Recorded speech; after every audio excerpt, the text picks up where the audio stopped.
பசிக்குது. நம்ம என்ன செய்வோம்னா இந்த ஒரு கடைக்கு போய் உங்களுக்கு எந்த கடை கண்டப்படுதோ அந்த கடைக்கு போயிட்டு சாப்பிடு.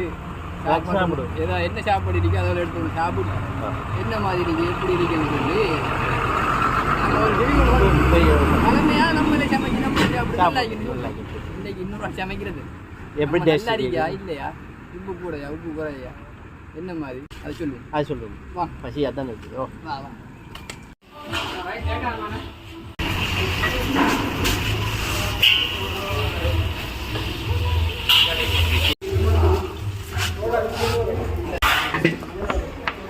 தேங்காய் இது அஷ்டாபட் இது மூலி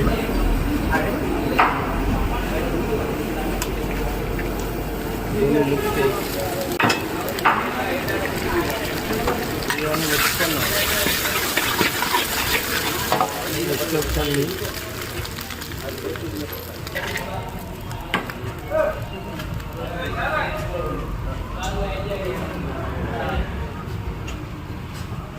இது மாசி சம்பளம்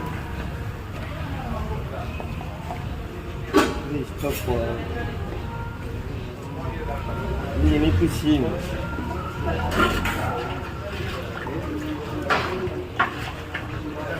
கொத்து செய்யறதுக்குரிய ஒவ்வொரு முறையும் என்ன மாதிரி என்னென்ன போடுறது சொல்லிட்டாங்க.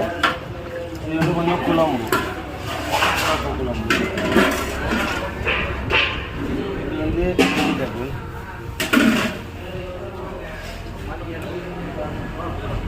இது வந்து எங்களை ஸ்பெஷல் கூட நாங்கள் பாபிக்கு சிக்கன் தான் போடுறோம். பாபிக்கு சிக்கன் ஒவ்வொரு கடையில் ஒவ்வொரு மாதிரி போடுவாங்க. இவங்க வந்து பாபிக்கு சிக்கன் போட்டுட்டாங்க. இந்த முறையை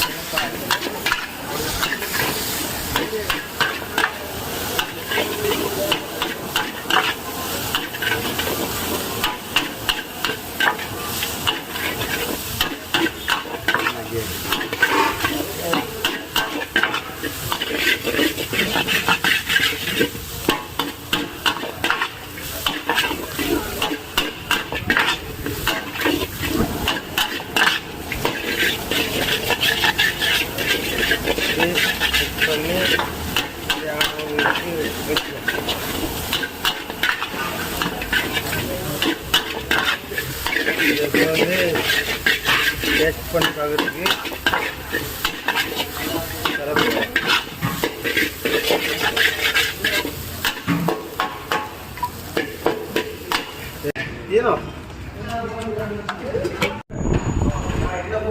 நம்ம இன்னைக்கு வந்து இந்த கொத்து வந்து சாப்பிட்டு என்ன மாதிரி இருக்கு, நம்மளுக்கு இந்த டேஸ்ட் பிடிச்சிக்கா இல்லையா, இந்த கடை வந்து எங்கே இருக்கு என்ன இருக்குன்னு எந்த லொக்கேஷன் எல்லாத்தையும் ஃபுல்லாக டீட்டெயில்ஸ் அனுப்பிச்சிடும். ஆனால் ஒரு கடையை நம்ம பார்க்கும்போது நிறைய கஸ்டமர் வந்து நிறைய லைனில் கஸ்டமர் இருக்கு.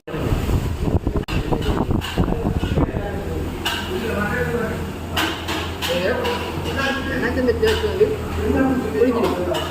நான் பார்க்கல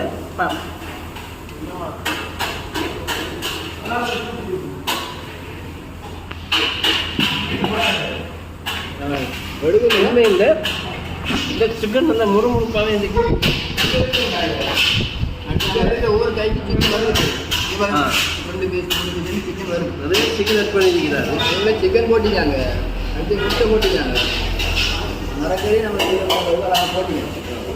தேவையான நீங்கள் போட்டு கேட்டால் அவங்க அதை போட்டு தருவாங்க. கடையிலேயே நிறைய கிரௌண்டாக இருக்குது. அந்த ஃப்ரூட் கொஞ்சம் நல்ல ஒரு தரத்தில் இருக்கிறதுனால அந்த கடையில் ஒரு கிரௌண்டு ஒன்று வரும். எவ்வளோ இறைச்சி இருந்தீங்கன்னு பாருங்க. இறைச்சும் நல்லா இருந்துச்சு, டேஸ்ட்டும் எங்களுக்கு பிடிச்சிருந்தீங்க. பசியோட வந்தோம், டேஸ்ட்டும் எங்களுக்கு பிடிச்சிருந்தீங்க. உங்களோட டீட்டெயில்ஸை வந்து டிஸ்கிரிப்ஷனில் போடுறேன். நீங்களும் ட்ரை பண்ணி பாருங்கள். பார்த்துட்டு எங்களுக்கு பிடிச்சிருக்கு. உங்களுக்கு